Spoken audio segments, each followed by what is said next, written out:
Okay, folks, welcome to Sunday Night Futures Live. It's going to be a big week, a very big week. So we're going to talk about where I think the short-term bottom is on this market. We're going to talk about the psyops that is going on, that has been going on with the market for quite a while from the big banks. We'll talk about valuations, economic data, good and bad. It's Fed week. We have a Federal Reserve meeting, widely anticipated. Will they raise rates? Will they not raise rates? Who knows? And I'll tell you why it doesn't matter. It really doesn't matter. Uh, talk about the Fed's balance sheet. Some other articles I want to go over, and I want to talk a lot about Netflix. I know a lot of people out there are in the Netflix trade. Perhaps you are long. You sat through that Thursday night sell-off. I was not long of the common shares on Thursday night, but we did have an options position on a Strangle where I, for all intents and purposes, was the banker, and I had to step into the breach and provide liquidity to the counterparty who made a good amount of money. So, what do I think about it? Did I need to dump that position, or is there opportunity here? So we're going to talk about that. Stick around; it's going to be a very valuable conversation, and we're going to talk about where I think we're going to get a short-term bounce on the S&P 500. So first, what I want to do is take a look at the futures action and see how we're opening up, because what we want to see is something that we haven't seen. What we want to see is a futures market that is ugly, very, very ugly in the morning. Usually you wake up lately. What do you see? Let me share my screen here. This is what you see.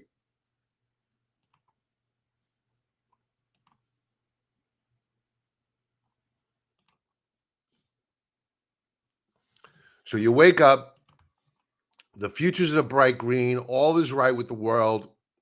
The sell-off is over. You got to go buy stocks. What do? They rally, then they sell strength. They rally and they sell strength.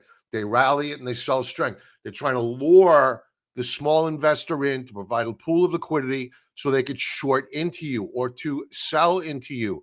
Don't fall victim of that game. That is not the way bottoms are found. Bottoms are found when you have an ugly morning. I mean, I'm talking sickening. You're waking up, you have big long positions on. You've been a good trader.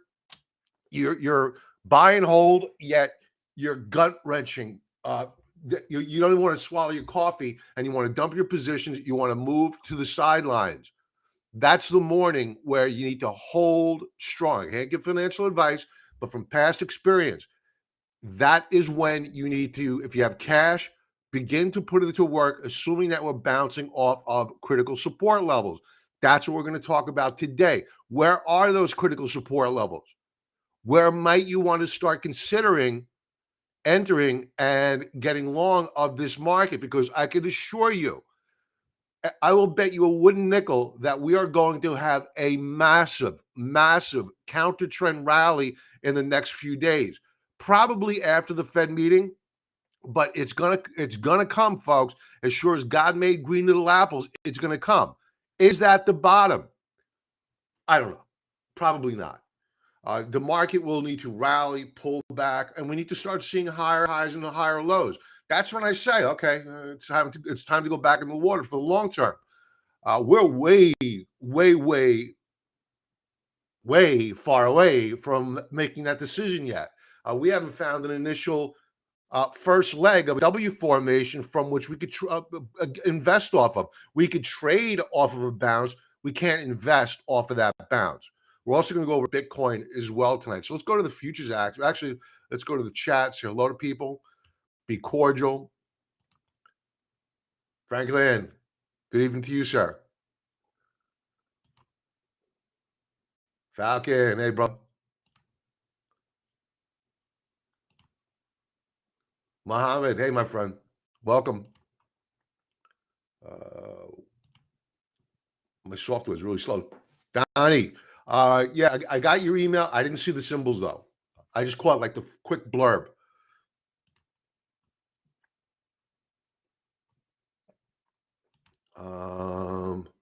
Hey Bob, let's make a bag this week. I think that we're gonna. I'm very optimistic.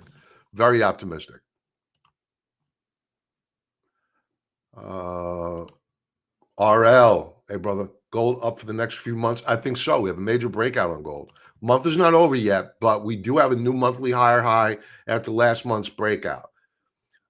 Hey Bob, did you do anything with Amazon? No, I have not. I have not done anything with Amazon. Shopify? Sure. I don't have many chart requests to go over. Oh, that's right. Donnie's got Ford. Now I do. I have a bunch to go over. But we'll go over for RL Shop.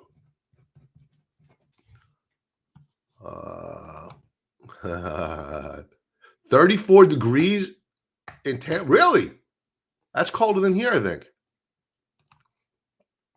Hey, Randy. Good to see you. Casper. Hey, brother. All right. So Donnie wants Ford.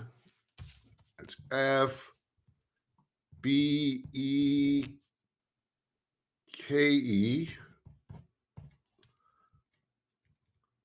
F Gen SoFi. Okay, I know if Pat comes on, he's going to be interested in the SoFi trade. It's one of his popular ones lately. Franklin, I'm an owner of Netflix since the trade. Okay, all right. So as you know, I added more on. Let me rephrase. I did not own the common shares. I began buying the common shares at like the depths of the sell-off on Friday. I just threw out an order there off my phone, and it worked out well so far. But I plan on adding more. I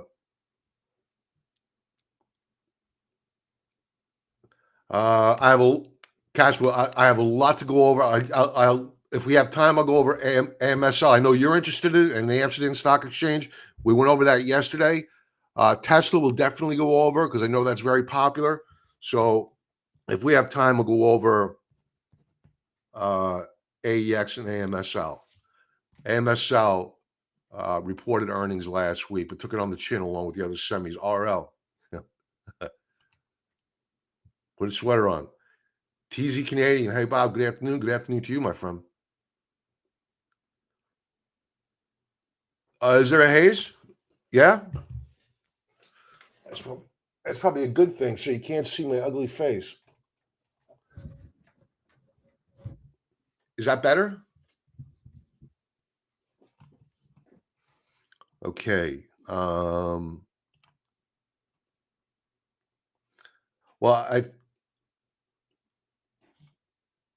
I think there may be a different symbol for the Dutch Stock Exchange.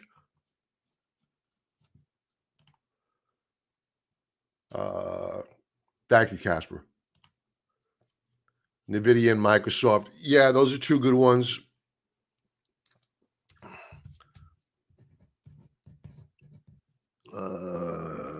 SFT. Okay.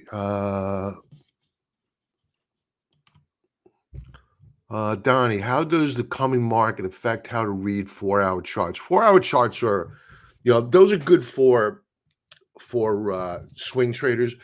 In particular, if you're looking at a stock that's an extreme oversold stock or an extreme overbought stock, you're looking at the daily chart, right, and the close, but you're looking for indicators off of that 4-hour chart of as to whether or not you've stopped going down. You could use an hourly chart, but that 4-hour chart is the precursor to the daily chart. I value it a lot. We're not day traders here. We are swing traders, position traders for the longer term. So I like the 4-hour chart quite a bit. We'll be using them tonight. And it gives you a good feel for, okay, has momentum slowed on a 4-hour time frame? You can put a lot more confidence in a 4-hour chart than you can in a 15-minute or a 5-minute chart, because you can just ledge out there on those shorter time frames and then just break. They're very volatile. The shorter you get in duration, the greater volatility of a move lower or breakdown or breakout for that matter. But a 4-hour chart, I don't know, it provides that level of consistency. How will you approach Intel with their news on Friday night? Can you fill me in on their news? I was way too busy analyzing what I was going to do with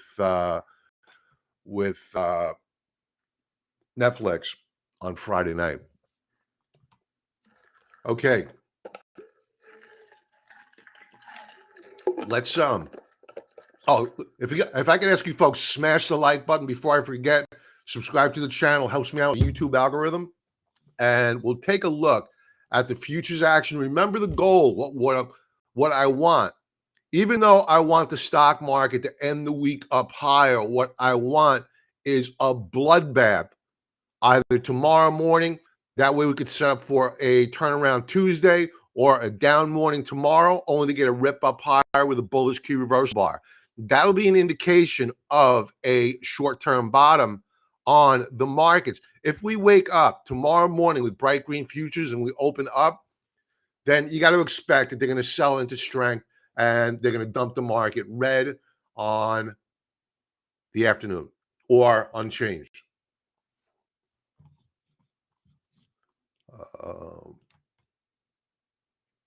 Making a $20 billion. It's going to take 5 years probably. I don't think it's going to have much of an impact on the share price.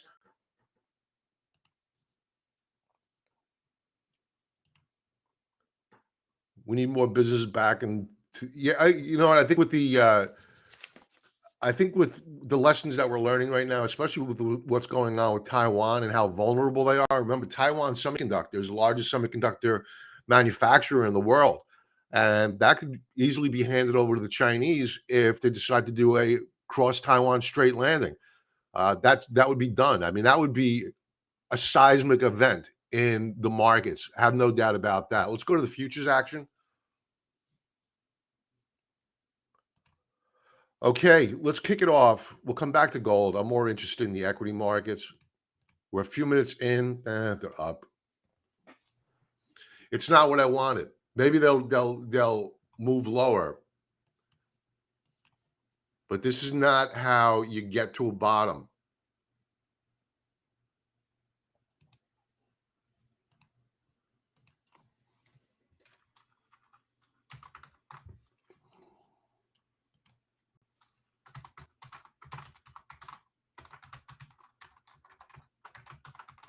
Yeah.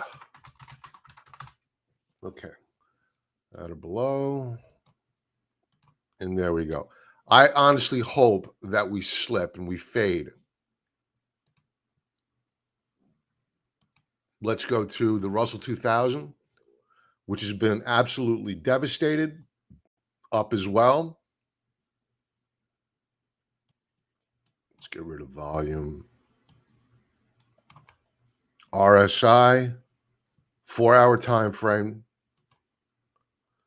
We have a breakout on a 4-hour time frame.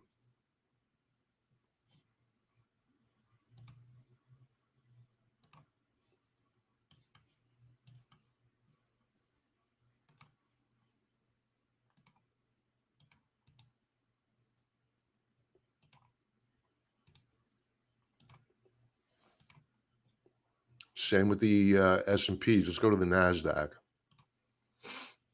Nasdaq up 0.42%. This is the Nasdaq 100. All right, so the Nasdaq is pretty interesting in that we're reversing off of a support level. But again, you know, there's a lot of shenanigans that's going on right now. A lot of people, you know, a lot of people that are trading right now, the retail investors, have not experienced a sell-off like this yet. So remember, the goal of the major banks, major traders out there, is to get inside of your head, to take parking space up in your head. They want you to wake up, see bright green futures. You get the fear of missing out. Maybe you got stopped out on a margin call. Now you want to get back in. You're probably going to be getting back in way too early. Wait, patience, patience, patience. I've seen these play out hundreds of times. So this is not normally the way a correction ends. So you want to see that washout, that final washout. And the volume that you saw on the major averages last week on Friday was extremely high. I think multi-year highs on selling volume. So I'm confident that you're seeing capitulation, but I'm not confident that you have seen the ultimate lower low yet. I think that's yet to come. We're going to go to the chart of the S&P 500 in a moment, and we're going to talk about that.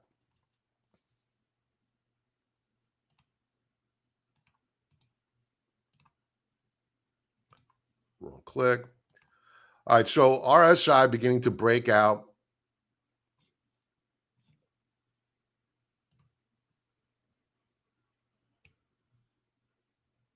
Let's go to the US dollar.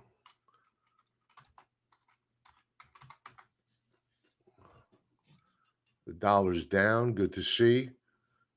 You know, despite the trade on Netflix, which really ruined our week, we did very, very well with the gold mining stocks, selling covered calls there. Earnings on BlackRock, we did very well. But one trade, you know, it could really ruin your week, and that's exactly what happened. So it really speaks to the need for position sizing. And in this market environment, to become even more, I was conservative on that trade. So I thought, need to get a lot more conservative in this market environment. So the dollar is putting in lower lows. It closed up on the week last week.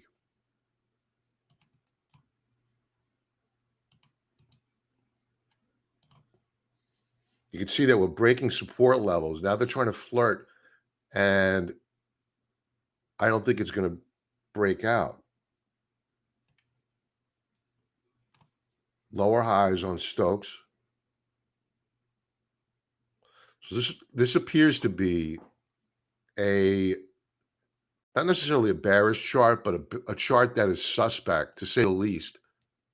Let's take a look at how gold is responding, as gold is priced in dollars.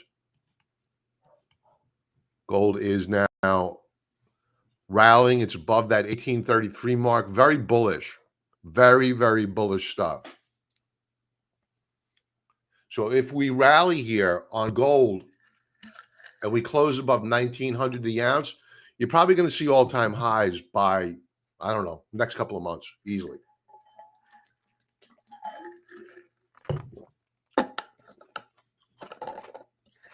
Let's go to, what else do we have up here? Oh, the one currency, if you're looking at gold and you want the dollar to weaken up, you got to take a look at the euro and the yen. The euro is not looking that great. It's consolidating. But the yen, I was taking a look at the yen on it's down right now, but if you take a look at it on a weekly time frame, the yen had a very good week last week.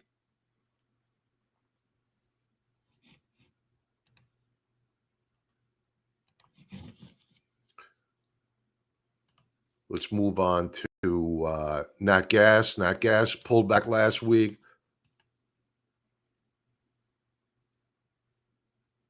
We're probably going to get a further pullback. This, to me, on a 4-hour time frame, looks to be a bear flag setup. And we're probably going to break to new lower lows on nat gas. Copper remains in the consolidation. This is still a bullish chart, man. Looks like we're getting ready to break out on copper.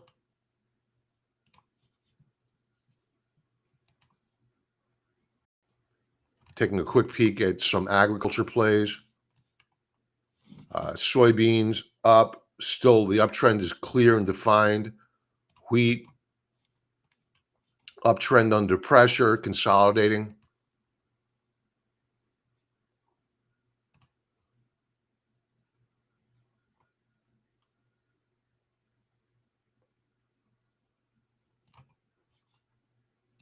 Protein prices, these are hogs, rallying. Get ready for a move up higher here. This is a beautiful setup. Beautiful RSI, price breaking out. Let's stick with the protein trade for a moment. Cattle, weekly chart consolidating nicely. The path of least resistance remains up. Silver, and then we're going to take a look at crude prices. Silver looking the bomb. Silver, we had a great week last week on silver. Looking awesome here. This is a weekly chart, and we are poised for a big move here. And it's like overnight. I'm more bullish on silver than I am on gold. We broke out last week. Silver, love it. Silver's going up higher. We'll probably be buying more this week. As for oil, I think we're probably going to weaken up here. The weekly chart looks okay, but it's the daily chart that had me suspect. Oh, it's not looking too bad right now. So there could be more higher highs here.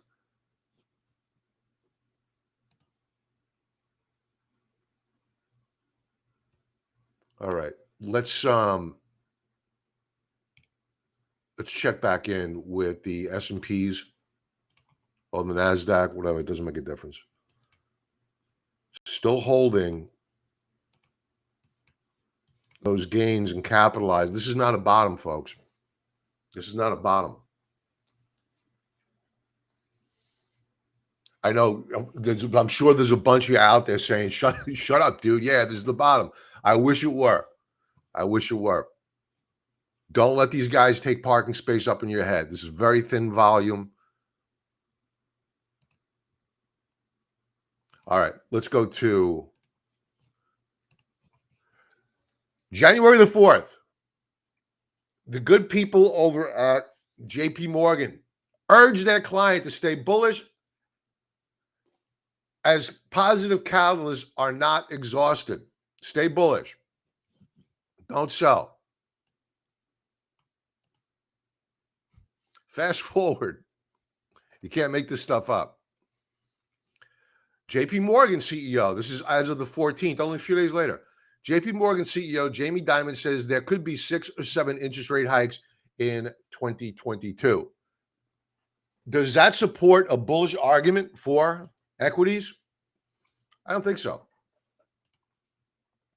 Let's talk about the PE ratio. I think there's going to be a little bit of good news for you folks. PEs came in last week, still expensive, historically expensive. Schiller PE ratio 36.33. The one thing that's changed, I've been going over these charts over a year, or the valuation charts, the Schiller and the Buffett indicator for a year now. The Buffett indicator has finally changed, finally, to now just simply being overvalued. Since, as long as I can remember, since I've been doing these programs, it's been strongly overvalued. We are at the high, or we're at the high, being 3 standard deviations beyond the historical norm. We are now 1.8 standard deviations. Folks, it's good news, but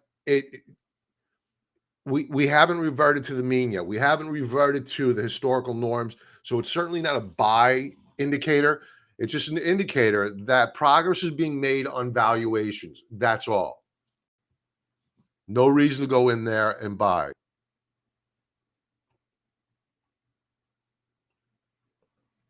Wow, a lot of comments, man. Here's our local spammer. Hello, local spammer. Blocked.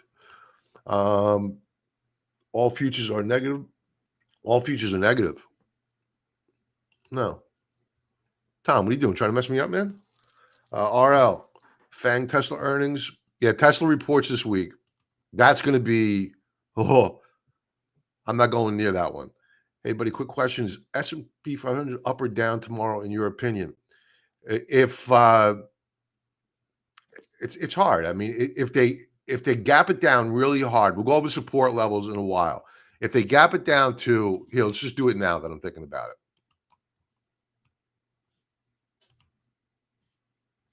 We need to be here. We need to be at 42.88, 42.90 on the S&P 500. That would be an overshoot of the support level that we saw us close at on Friday. Ideally, you get an overshoot to the downside, just like you had here, just like you had here, here, here to a certain extent, because what you're doing is that you're taking out all the stops. There are a tremendous number of stop loss orders that are sitting down here. The market makers see them. They know they're out there and they want those shares. So what they'll do is, and this is why I hate static stop loss orders, is that they will dump a tremendous amount of shares. We've seen it done with gold countless times. They will take out all of these stop loss orders and then right at about here, say 4,300. If you want a round number, 4,300 on the S&P 500, then you're going to get your program buying, and they're just going to buy aggressively. Now, if you get a week, this is a weekly chart. If you get a week where we retest the support level, buyers move in, and we close back above by the end of the week, above 4,400, that is a short-term bottom. I'm not saying it's the ultimate bottom, but it's a short-term bottom. When do you know it's the ultimate bottom? You gotta get a rally, you gotta get a pullback, you gotta get a higher low and then a higher high. It's a process. Just like this topping action was, it was a process. You had a failed breakout and then a breakdown. So that's what I'm looking at as ultimate support here on the S&P 500, 4,300. That is what?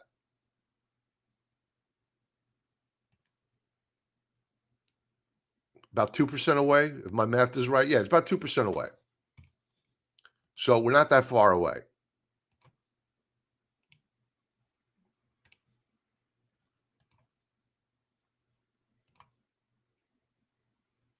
Now, the daily chart, here's why we may get an update tomorrow. And I don't want to see it. I would rather just see a wipeout of all of the stop loss orders that are down below, right below the support level. But we did trade down and into the third standard deviation Bollinger Band. If they rally it tomorrow, I would not chase the rally, because by the end of the day, they will probably sell into that rally and they'll create a topping tail or a resistance level at around 44.50 to, what was the high on Friday? High on Friday was 44.94. And that'll create a shelf. So that way we're going to be trading sideways for a few days and then ultimately break and come down to this 4,300 level where we should be anyway. That's where we should be. So watch for ultimately support at 4,300. Then it's going to be time to step in to the breach, and it's going to be an ugly morning, but that'll be the time to do it. Okay, so we want to have a Buffett indicator. Let's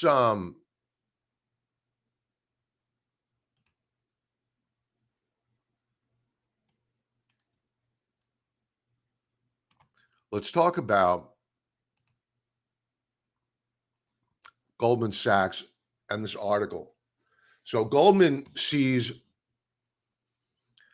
risk of a Fed rate hike at every meeting, predicts 2.5 trillion in balance sheet shrinkage. Now, Goldman, along with JP Morgan, several weeks ago, and I mentioned this in one of the live streams, they were jockeying for position. And I said it back then. I said, what they're doing is that they're now net short the market and they want the market to drop. They're jockeying, trying to get as many headlines out there as possible. Goldman said they're going to raise rates by, I don't know, 3 or 4 times. JP Morgan comes out a couple of days later, right around this time frame here. When was this? What happened to my article? On the 14th, he ups Goldman Sachs and says 6 or 7 rate hikes. So you could see they were jockeying for position. I said, get ready. They're going to dump this market. They're going to sell this market because this is not bullish news. So you fast forward and you remember that the Federal Reserve was supposed to be dropping off their balance sheet by initially $15 billion per month, then $30 billion per month. Here, tapering back in November at a pace of $15 billion per month, November through December. Then tapering at a pace of $30 billion per month from February through March. Expectation, first Fed rate hike in March. Okay. Okay. So, as I always like to say when it comes down to the Federal Reserve is, don't listen to what they say, watch what they do. How do we know what they're doing? Look at their balance sheet. It's public information. Every week, every Wednesday, it is updated. Oh, to answer your question before I go on to this, OG1, I don't know. I don't know. If they open it uh, down hard, I'll be confident. If they bounce off the 4,300 mark, I'm confident that it'll reverse. If they gap it up higher tomorrow, I'm confident that we're going to see a fade off the high. Maybe they'll close it up slightly, but that won't be the bottom. I'm not confident that that's the bottom. So I don't know, to answer your question. I wish I had a crystal ball. I simply don't know. That's my honest answer. Hey, Kat, good to see you. Hope all is well with you. Falcon, I hate when you say copper going higher. Why? It's a good looking chart. Randy, yeah, what's with gold and silver? Gold lagging instead of leading. Yeah, it's strange. It's very strange. Usually it's gold that takes the lead first, and then silver plays catch up. But when silver begins to outperform gold at the end of the cycle, that's usually the top. SPY will bottom at 400 most likely. Okay. Yeah, Randy, I think that this is a total possibility. Maybe we go red by morning. We need a nice hangman doji on a daily with volume. Yeah, we want to see a washout. That's all. I'm buying SPY calls for a short-term bounce. Okay. Yes, or hammer. Hammer ideally. XRP. And I tried to buy XRP a while ago. Coinbase, they don't sell it. I couldn't buy it. I'll try to go over for you though, Kat. Hello, Bob. Will you ever add these videos to Rumble? Yeah, but my problem is that I use software that it's not connected to, and the way I use the software to Rumble yet. I would need to use multiple streaming services to get my signal over there. I got to figure it out. I wish they would just add a link that I could just hook up to, because right now we're streaming on Twitter, Twitch, obviously YouTube, usually on Facebook. Sometimes it works, sometimes it doesn't. LinkedIn at times, but for whatever reason, Rumble just hasn't set up the integration yet. All futures are positive like Corona. Dump start at 10 a.m. Yeah. Well, SRL at 10 a.m. Sage wisdom. Thanks, Donnie. I'm a home builder. Lumber prices look like they may be putting in a double top. That may be good news for you. Will they sell more into the FOMC? Maybe. I wouldn't listen to Jamie Dimon. He has motives and will not benefit you. That's right. Very, very, very accurate. Very astute. Okay. So, what is the Federal Reserve? Just going back here as a reminder, what have they been doing? Well, here's where taper was supposed to have begun, right here in November. And all we've seen is a steady flow up higher. Now, they didn't say they were not going to buy Treasury, so you expect to see a rise, but a slower rise in the increase in their balance sheet because they're tapering now. They were at 120. Now they're supposed to be 105, dropping that down by another 30 billion. But when you take a look at where we started out the year, 8,757,460,000,000 was on their balance sheet. This is where we're at now. 8,867,000,000,000. That's an increase in the past month, it's not even a full month yet, of $110 billion. Where's the taper? Unless, of course, they sell bonds this week to bring this back down, but I don't see any taper. So the rate of the increase in the Federal Reserve's balance sheet is inconsistent with what their plan was from back in November. So you add this to, and this is why I think we're going to get a rally soon. If you take a look at yields last week, what did they do? A lot of people are going to say, oh, the yields, they were crazy last week. They closed down. This is a bearish reversal bar on the week. If you take a look at the TNX,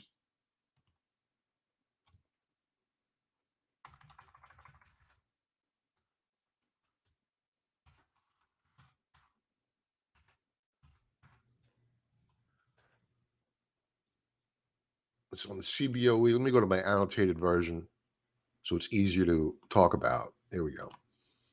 Okay, so we broke out the week prior to last.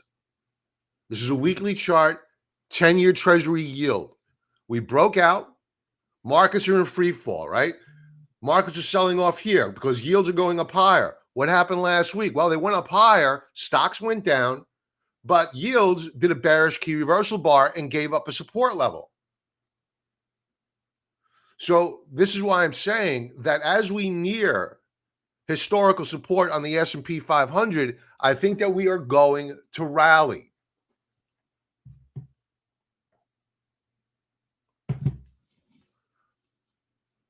What else is going to keep the Federal Reserve active in this bond buying? Folks, Empire State Manufacturing Survey came in last week, or for last week on the 18th. The expectation was for 25.5. Actual negative, huge miss. Building permits were good. Housing starts, good. Initial jobless claims spiking up again. So it's a mixed bag on the economic front. And this week we have the Federal Reserve that's going to be meeting. It's going to be all about the Fed this week, plus earnings out of Microsoft, Tesla.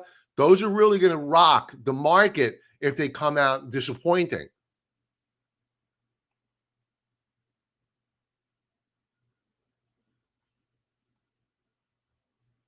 So buckle up. It's going to be a volatile week, and there's going to be a lot of head games getting played here. Now let's talk about Netflix. We all know the deal. Netflix creators on subscriber miss, catastrophic guidance. So, in my early days as a trader, I was always too big in a trade. I was always cocky, always too big on the trade. And one of the things that I said going into the new year with members, I want to keep a lot of cash on the sidelines, a lot of cash. Now, this trade here that we put on was larger than our average trade. But I thought that where we put on our strikes was extremely conservative. But ultimately, we had a 2 standard deviation move, which happens 4% of the times, but it's always going to hit you when you're most vulnerable. That being said, we had capital in reserve to be able to act, not react. So we obviously went into the trading day on Friday somewhat nervous.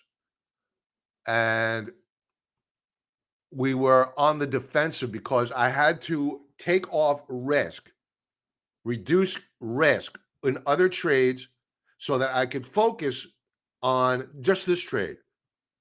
Any other trades that I kept on are not threatening right now. Anything that was a potential threat, I just got rid of at the open, gone, out.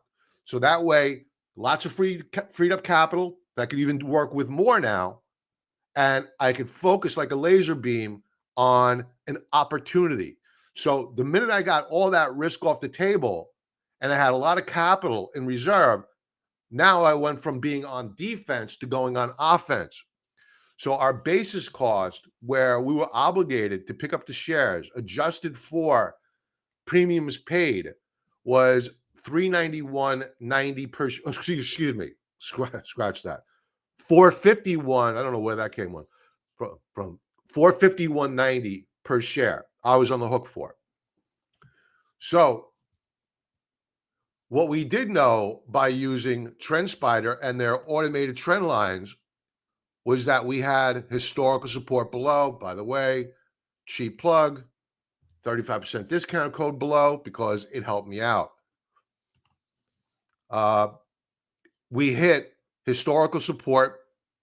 We knew the support level was there. The alert fired off, and we bought more, 25% more. So we have averaged our basis cost now down from that 451.90 to now, what is it? I wrote it down. To now 434 per share. Our goal is to get that down to 421 per share. I have an Excel spreadsheet I have built out with some modeling.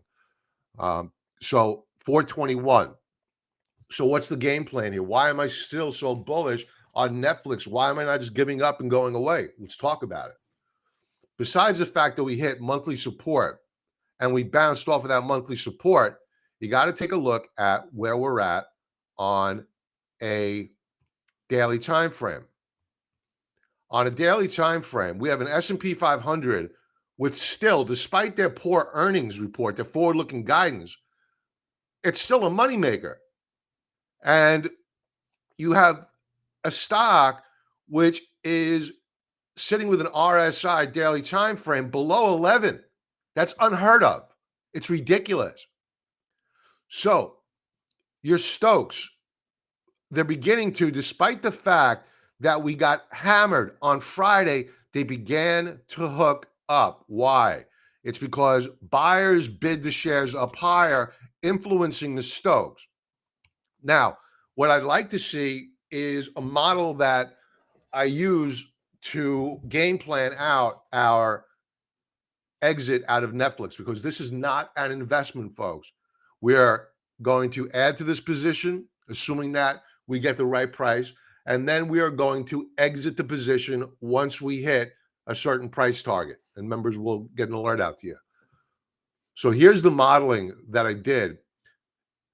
Last quarter, DocuSign, symbol DOCU, had a very similar earnings report. Hammered, 2 standard deviation move. Where did it bounce? Right off of historical support. It's like it's supposed to do. Now, what did DocuSign do immediately following that sell-off? Well, that morning, when you woke up after having your head handed to you on a company that's far smaller than Amazon, Netflix, with fundamentals which are nowhere near what Netflix's are, you woke up and you had RSI that was sitting at 14.45. Netflix is at about 11 on RSI. DocuSign, while it didn't gap up higher, it did retrace down close to the lows of the prior down day, the opening post earnings.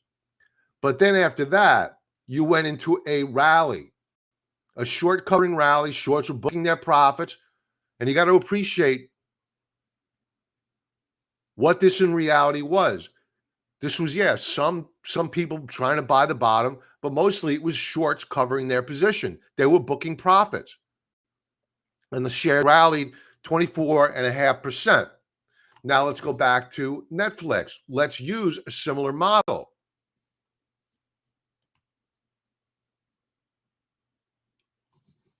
Netflix, if it were to rally, say 24%, would rally all the way back up to right about, let's use 474 per share. I don't think it's going that high. If I thought it was going to go that high, I wouldn't be buying anymore because I would just sit with my current position and I would be profitable on that counter trend move. I think that I have modeled for a 10% counter trend rally. If we get more, great. A 10% counter trend move on Netflix gets you right back to where we would be on par with making this trade flat. I think we can go up higher, but anything put after 421 is gravy. It's all profits. So that's the setup for Netflix. Now, where do I think that Netflix is probably going to top out at? Well, if you model using DocuSign, and I have a series of moving averages, which I like to use in a situation like this, and it includes the Keltner channels. And when you look at DocuSign rallied here, pulled back, higher low, continuation rally. We never took out the prior high from the 9th of December, but we peaked out right here, right at around the 20-period moving average. And then we rolled over, and then you could see that we never held those lower lows. We never saw a higher low. Now, if we're looking at the 20-period moving average being a declining resistance level, which is reasonable, well, let's war game Netflix, and it's going to take a while for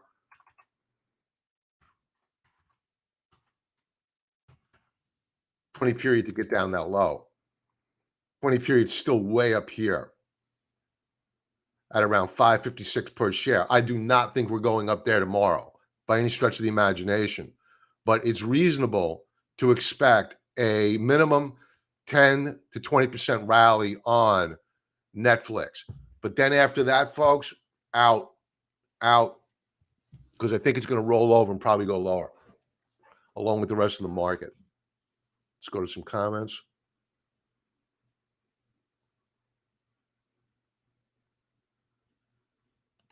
RL, will they sell more into the FOMC minutes? Oh, I thought you said before the FOMC minutes.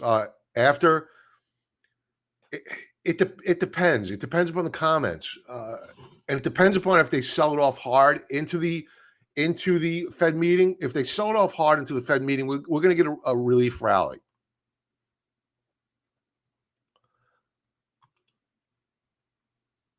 Okay, we got our Netflix and Docu ended up in the same situation, 2 or 3 quarters for corrections, plan to get out of money. Absolutely, yeah. It is not a time to invest in Netflix. So while I'm speaking very bullishly right now, it's simply as a trade, a multi-day trade. That's it. It's a short covering rally play. After that, I wouldn't be involved with it.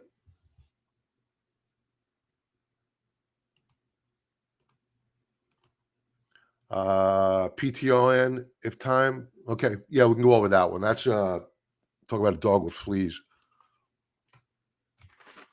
What happened to mine? Oh, here it is. Okay, so that was the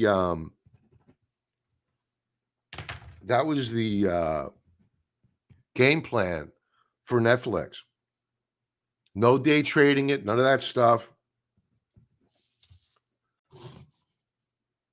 Okay, let's talk a little bit about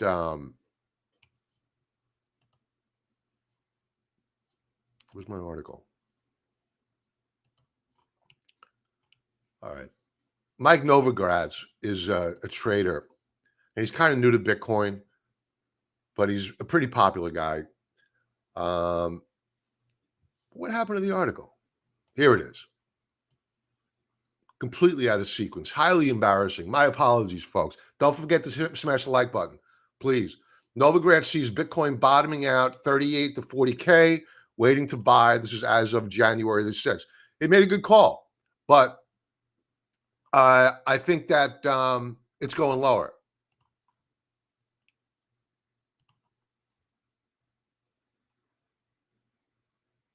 I think that ultimately we need to come down to 30,000 on Bitcoin for it to be a buy. And the banks will arrange to make it they want to buy Bitcoin, because right now the reason why I'm still bearish on it, because we're right next to a 50% retracement. So we could easily rally on this weekly chart and close back above this. And maybe that's going to be the bottom. Maybe Mike is going to be right and I'm going to be wrong. I don't think that's going to be the case, because you have a massive head and shoulders setup here. Left shoulder, head, right shoulder. We just recently broke the neckline. I think there's more downside to be had here. 30K, I'm sticking with it. That's my price target on Bitcoin. We called the bottom on Bitcoin the last time it got sold off. 10,000 was the bottom, and it took off from there. You're welcome, Donnie. Nvidia's on our review list.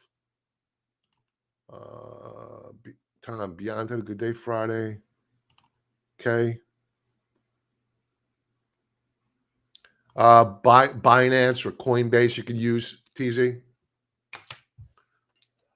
I don't know. Coinbase is expensive to buy Bitcoin, though. I got to look for other brokerages. Okay, let's do some chart requests. Again, we're going to use our friends over at TrendSpider, automated trend lines, folks. Use the discount code below. Sign up, take advantage of it. All right. We have a lot to get to. Let's begin with, let's get this off.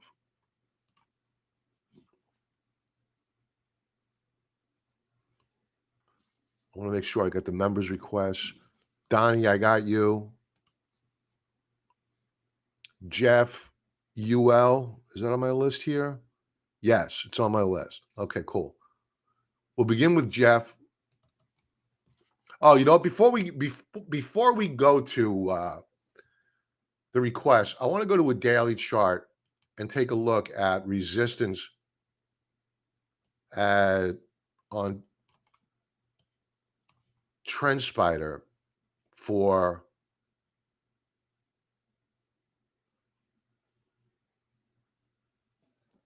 they're putting it up at 530.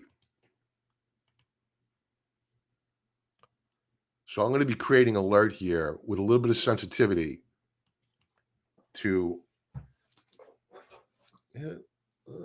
GTFO.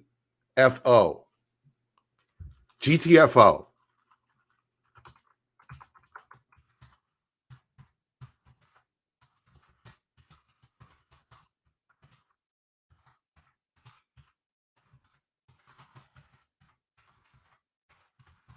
Sell Mortimer. Get out. If we hit that price point, we have been not only been made whole, we are now profitable.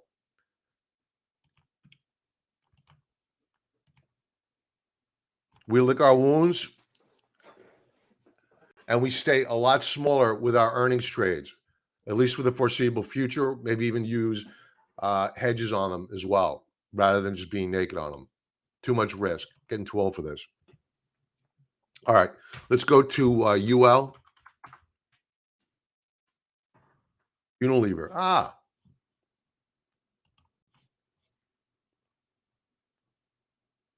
right, let's start with weekly chart. All right, so a little bit of good news for you. I mean, rough week last week with the gap down, but you hit, here's the value of the automated trend lines. Take them off, put them on. And this is what I meant earlier about how you retrace down to a prior support level and you reverse to close back above another one. This is very bullish. So while I don't think that this is an investment yet, you may be setting up for a trade. Let's go to a daily chart.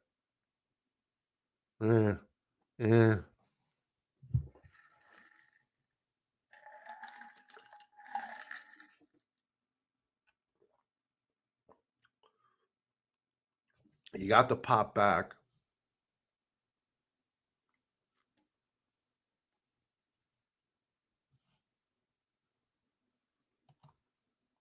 Monthly chart.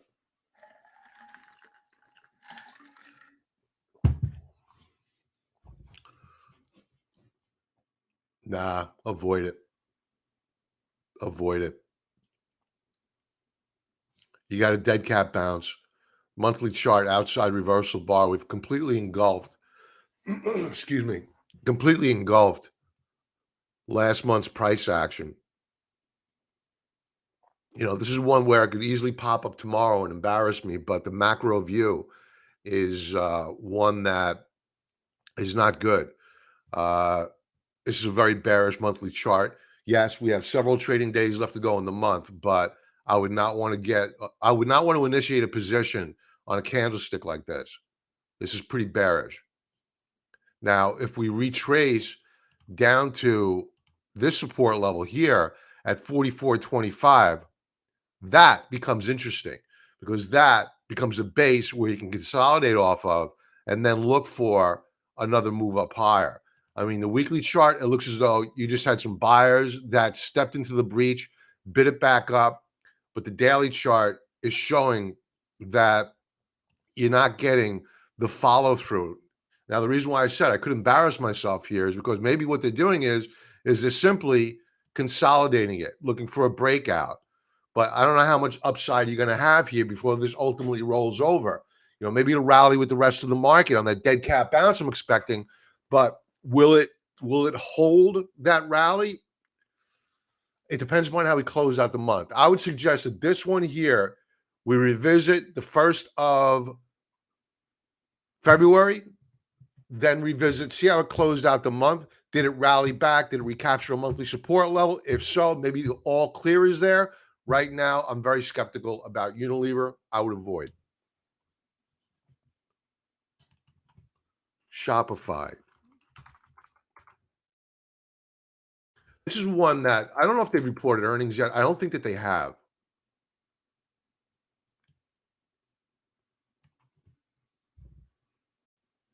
It hit support last week.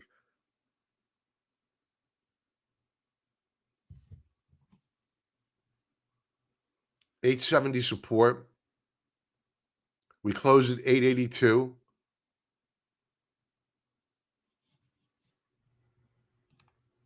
Monthly chart.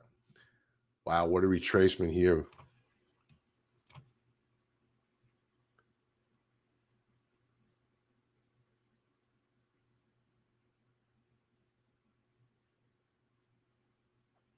I think you're setting up for a bounce here on Shopify.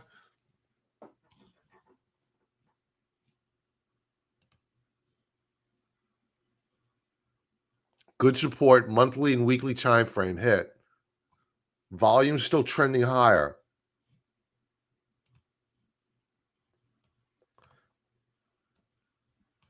Daily chart would continue to close down below support levels, but that monthly and weekly support level is looking good.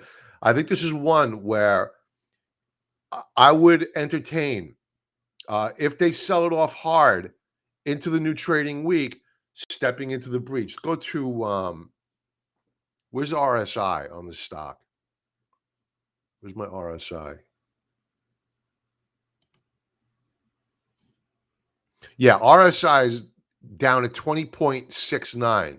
You start seeing Shopify down with RSI at between 15 and 18. You start looking for some bottoming action. Start using your 4-hour candlesticks, looking for some bottoming action. The shares have stopped going down. RSI now beginning to hook up on a 4-hour time frame. Then you may want to consider stepping in there and buying when there's blood in the streets. So Shopify looking interesting. I don't know whether or not I would not buy where it closed on Friday. It's not oversold enough for me. Ford. Ford been a monster. I can't believe I'm saying this, but is Ford the Tesla killer?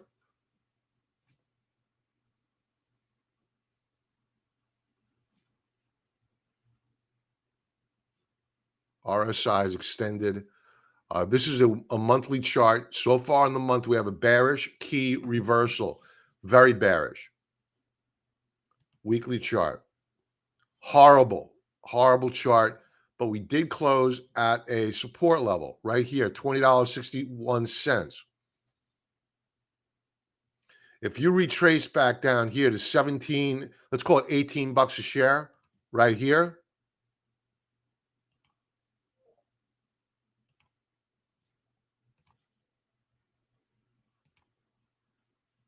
$18.85. Then it becomes very, very interesting. But right now, I would wait to see whether or not this actually holds as a support level. Many times, you get this one down volume bar. You get that one down candlestick bar. Usually they come in threes, a series of three. So you're only on candlestick number one with possibly two more to come. So be careful here. Daily chart. Certainly looking as though it can rally with the rest of the market. Stokes is still declining down below 50. Rallies tend to fade. I'm not ready to buy this yet. Still need to see more backing and filling on Ford and a washout on the market. BEKE. KE Holdings. Not a bad looking daily chart. Oh, we went over this one before. I think I like this one. Yeah, I do like it. So we attempted to break out. The breakout was rejected. Weekly chart. They attempted to rally it. It faded, but it showed relative strength. It closed up on the week 4.82%. That's no joke. In a down market, looks like we are retesting support, which we barely held on Friday. I would give it another day, see whether or not it holds the Friday lows. Keep note that Stokes are rolling over with lower highs now. They may continue to weaken up here. If that's the case, expect price to follow through to the downside and possibly head on down to first price target, $19.50 per share. That's BEKE. Let's go to some comments.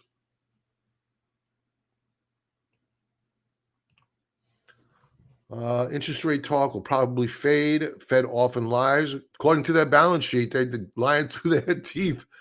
Impossible to increase interest rates that much right now. Very good point. I heard Bitcoin 25,000 and keep my eyes closed on coin. Coin's looking bad. Square, or what is it, Block now? MSTR. Oh my God. MSTR. That's the guy with TR. That's Thaler's company, right? If I'm right, MSTR. Yeah, MicroStrategies. That's Thaler's company. I mean, he's totally levered up on Bitcoin.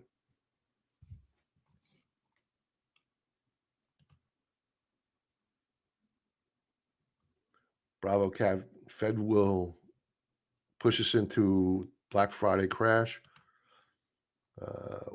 Once QE addict, no one. Oh yeah, right. They do that with dollars dead. UL new hedge fund investors headlines this weekend. Okay. Wow, it's 7 o'clock already. Wow. Bob, many thanks. Have a great night, Franklin. Thank you, my friend. Will smash the like button, people. Yeah, please smash the like button if you could, folks. I'd really, really appreciate it. All right, let's get back to these. I am running late.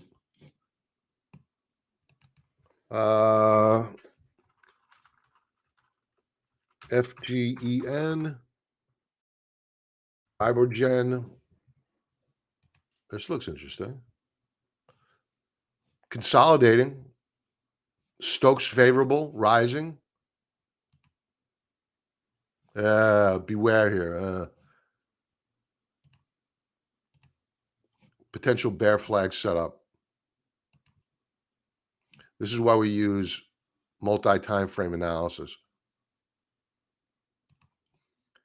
We break the support level here, it's all over. I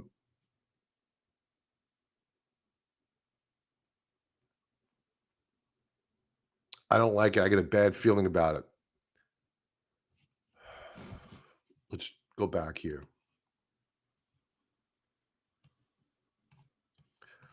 If you commit to using a tight stop on this, I would have no problem with you buying it. My fear is that nobody's going to use a tight stop. And if it breaks this bear flag setup, it's going to go a lot lower. But it looks good on a shorter term time frame.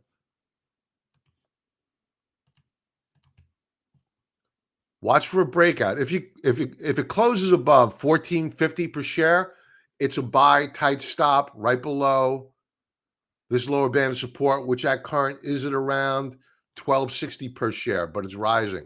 So adjust your stops. SoFi. I know they announced some good news last week. They picked bank charter, but I don't think that's a reason. This is a very expensive stock, and banks do not support high PEs. So I warned about buying this stock on that rally, and sure enough, it retraced back down. So beware SoFi.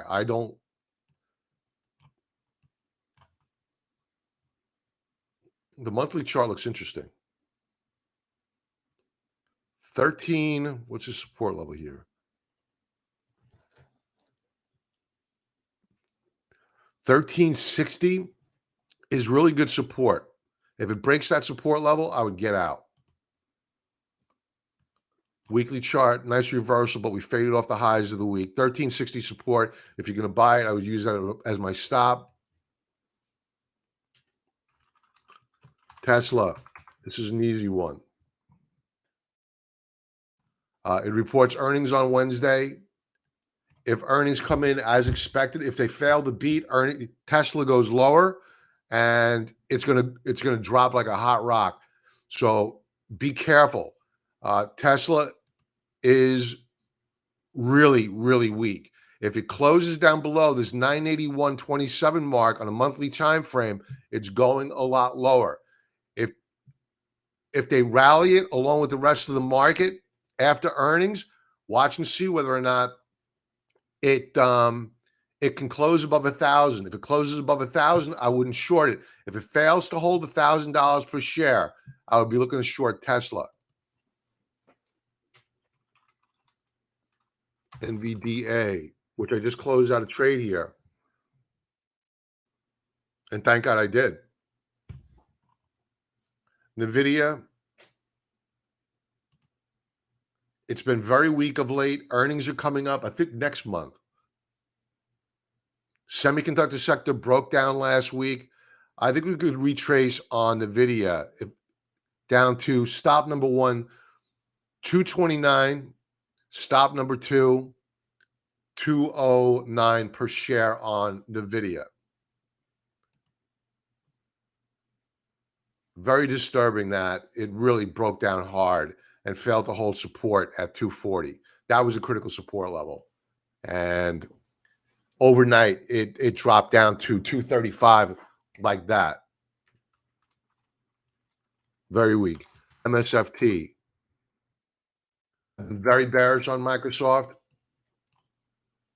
And it reports earnings this week. If they rally it, and they rally it on mediocre earnings or earnings that just beat, I think that this is one that'll probably rally with the rest of the market, assuming that you don't have a Netflix 2 standard deviation move on bad earnings. It'll rally with the rest of the market. Watch for a rally up to around 310 per share, like you saw back here. See whether or not this resistance level holds or does it fail. And I'll be looking to short Microsoft on that bounce. PTON, the quintessential stay-at-home stock.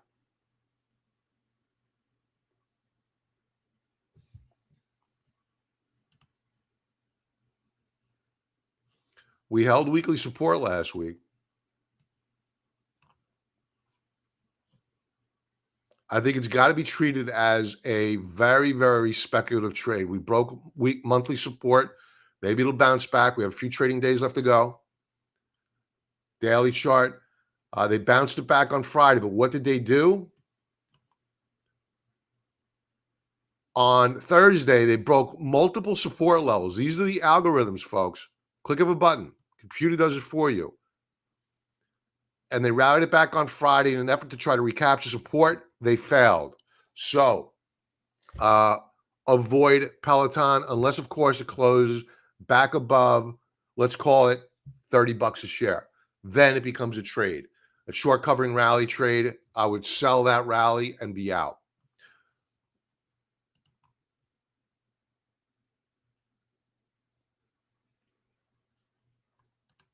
Hey, Paul. Welcome. Doesn't matter, pal. Can always catch the replay. Welcome. Great to have you.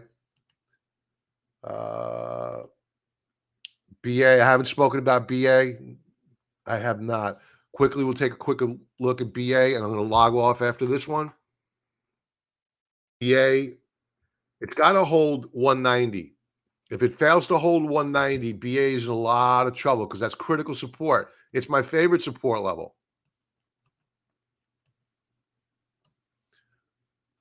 So far on the week, we have a big bearish reversal bar. We need to see a higher low. If it touches 190, Boeing's a buy. If it breaks down below that mark, I would stop out. I would exit and be gone. They report earnings, I believe, tomorrow, if memory serves me. So just beware. I would not buy before earnings. With that, folks, I'm going to say everyone have a great evening. Hit the like button, subscribe. 14-day free trial offer. I give TrendSpider away free to silver and gold level members. What else? If you want my strategies on strangles, there's a video below. If you want my 5 top favorite candlestick patterns, there's a 5-part video tutorial. Use the link below. Free. It's free. And that's it. Everybody have a great night and a profitable trading week. Be well.